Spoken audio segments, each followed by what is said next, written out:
Bienvenue sur Africa 24 pour cette nouvelle édition du QG Weekend au sommaire de l'actualité.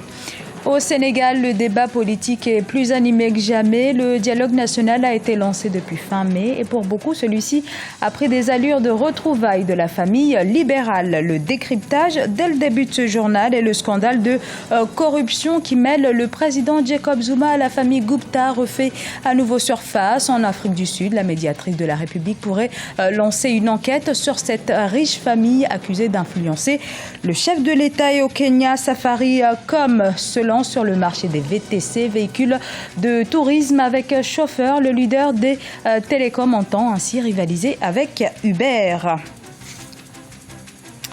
Au Sénégal, le dialogue national est lancé depuis le 28 mai. Des pourparlers qui interviennent 2 mois après la victoire du oui au référendum constitutionnel. Partis de l'opposition et partis proches du pouvoir y prennent part. Et ces derniers jours, beaucoup d'observateurs ont décelé un possible rapprochement des libéraux. Ibrahima Dumaba.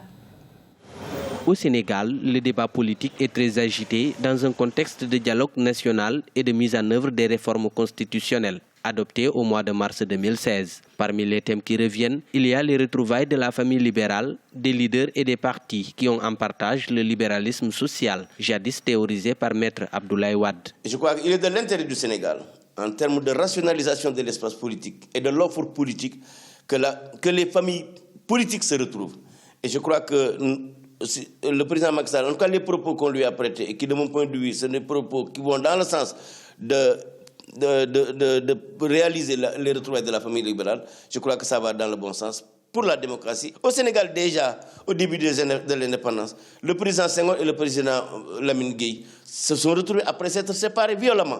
Ils sont retrouvés et ensemble, ils ont gouverné le pays pratiquement jusqu'en 2000. Donc je crois que l'histoire plaide pour que les grandes familles politiques se retrouvent pour constituer un bloc hégémonique et avoir une offre politique pertinente. Le président Macky Sall est à la tête d'une coalition politique depuis son élection en 2012. Benno Bokk Yakaar est composé de plusieurs blocs idéologiques comme le socialisme, le libéralisme et le communisme. Cette coalition est instable depuis les dernières élections locales en 2014. Retrouvailles de la famille libérale ou implosion de Benno Bokk Yakaar à l'Alliance pour la République. Certains leaders estiment que le parti présidentiel est capable de porter son destin. Il y a une volonté manifeste de l'ensemble des acteurs de la coalition pour aller ensemble. Maintenant, pour ce qui concerne l'Alliance pour la République, son assise sur l'ensemble du territoire national et dans la population sénégalaise est telle qu'effectivement, nous pouvons tout seuls gagner les élections législatives. Mais ce n'est pas ça l'option du président de la République, Macky Sall. Il veut qu'on y aille avec la majorité actuelle, aux législatives et au-delà. C'est ça son option et c'est une option de mon point de vue qui l'honore et qui honore la coalition et je pense que tous les acteurs vont aller dans ce sens. Le Sénégal compte plus de 250 partis politiques pour 14 millions d'habitants et 5 millions d'électeurs. Des voix s'élèvent pour la rationalisation du nombre de partis, le retour au bloc idéologique libéral, social-démocrate, centriste ou socialiste est préconisé par bon nombre d'acteurs politiques. En attendant ces retrouvailles, Benno Bokk Yakaar continue d'accompagner le président Macky Sall. Une enquête serait désormais en passe d'être ouverte sur la famille Gupta accusée d'exercer une influence directe sur le président Jacob Zuma. C'est Touli Madonzela, la médiatrice de la République, devenue le symbole de la lutte contre la corruption qui est saisie de cette affaire. Et c'est également elle qui avait enquêté sur le scandale Kandla, affaire qui a été un revers de taille pour le président Zuma. Siam le Victoria Sedji. La médiatrice de la République sud-africaine Touli Madonzela a déclaré vouloir attendre plus de preuves incriminant le président Jacob Zuma dans l'affaire Gupta. L'avocate sud-africaine estime que les accusations sont insuffisantes pour conduire le président devant les tribunaux et instances de lutte anticorruption. La médiatrice s'est néanmoins prononcée sur sa détermination à œuvrer pour la lutte contre la corruption et pour le respect des droits des citoyens sud-africains. Corruption is a global epidemic that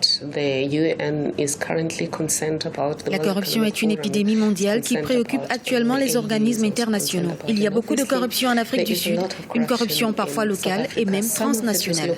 Le citoyen sud-africain moyen doit être profondément préoccupé par la corruption parce qu'elle est dangereuse et constitue une entrave à la démocratie. Elle vole les ressources et aussi l'âme de la nation. Dans l'affaire des Gupta, le président sud-africain Jacob Zuma avait été accusé d'être influencé financièrement par la richissime famille indienne lors des récentes nominations ministérielles. L'affaire a éclaté quand le vice-ministre des Finances, Mcebisi Jonas, avait accusé la dite famille de lui avoir proposé un poste controversé. Des accusations qui avaient suscité des appels à la démission de Jacob Zuma. La famille Gupta est soupçonnée d'avoir une implication dans la gestion de l'État. L'on nous a demandé de vérifier si effectivement c'était le cas et d'autre part les allégations spécifiques faisant état de la participation illégale de cette famille dans le choix des ministres. Nous avons été invités à examiner si les contrats ont été délivrés dans les règles, s'ils ont été remis par les entités étatiques à la dite famille et si les licences étaient illégalement remises aux entreprises Gupta.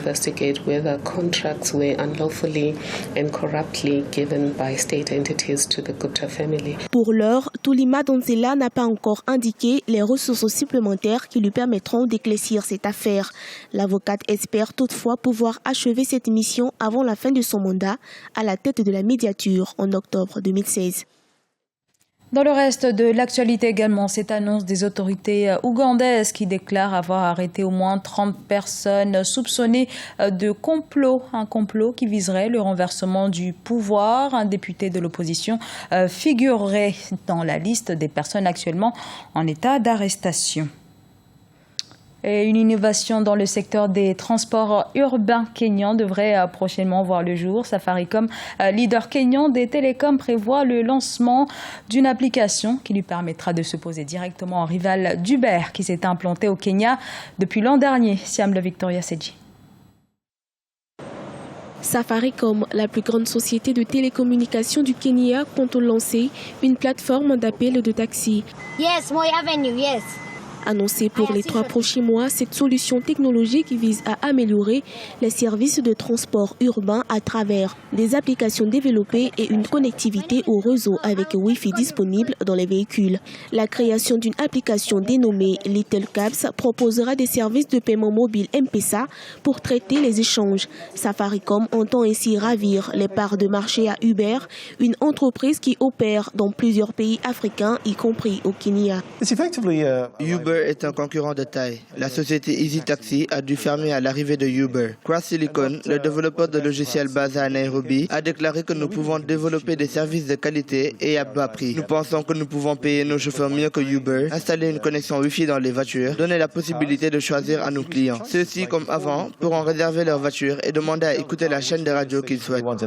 À la quête de nouvelles sources de revenus, Safaricom veut élargir ses perspectives sur le marché du transport tout en étant une véritable source d'emploi pour des dizaines de jeunes Kenyans. Un partenariat signé avec une entreprise locale pour la circonstance renforcera les capacités de Safaricom déjà présentes sur le marché de la télécommunication et permettra entre autres le développement des compétences locales et une hausse importante de son chiffre d'affaires. M-Pesa a été lancé timidement, mais génère maintenant 20% de recettes en proposant plusieurs services en un. Nous voulons faire croître notre chiffre d'affaires tout en participant à l'éclosion de talents locaux.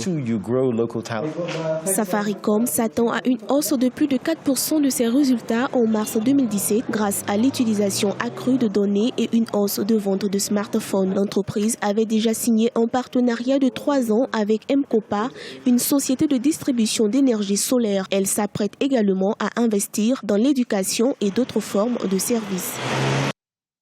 Puis cette nouvelle de l'Organisation mondiale de la santé qui affirme la fin de l'épidémie d'Ebola au Libéria. L'épidémie avait été déclarée terminée à 4 reprises déjà, vous vous en souvenez, mais la maladie avait ensuite refait surface, d'où la nécessité d'une phase de surveillance accrue pour détecter toute nouvelle infection. Oumou Kalsumba. Fin de l'épidémie d'Ebola au Libéria. C'est la 4e fois que le dernier cas de cette épidémie mortelle est déclaré dans ce pays par l'OMS en 2 ans. Néanmoins, la prudence s'impose selon le ministère de la Santé. D'ailleurs, le Libéria a entamé une période de 90 jours de surveillance accrue. Objectif, assurer que tous les nouveaux cas soient rapidement identifiés et contenus. Le Libéria est de nouveau débarrassé d'Ebola. Nous venons de boucler le délai d'incubation du virus, qui est de 21 jours après le second test négatif sur le dernier patient confirmé. L'épidémie d'Ebola a bouleversé le mode de vie des Libériens. L'interdiction de tout contact avec une personne infectée ou morte de la maladie a été acceptée par des populations attachées au rite funéraire impliquant le lavage des corps. Ebola a également eu des effets néfastes sur l'activité économique du pays. Beaucoup de commerçants ont vu leur chiffre d'affaires baisser. L'épidémie d'Ebola a complètement bouleversé nos vies. Beaucoup de personnes sont décédées. Quant à nous commerçants, nos chiffres d'affaires ont chuté. Certains ont même préféré fermer boutique. L'épidémie d'Ebola a occasionné la mort de plus de 11 000 personnes en décembre 2013. Le Libéria, la Guinée et la Sierra Leone ont été les pays les plus touchés par la maladie. Selon le ministère de la Santé, le pays a enregistré 4 800 décès durant la même période. C'était le journal de la rédaction. Merci de l'avoir suivi. Dans un instant, une nouvelle édition de l'information sur Africa 24.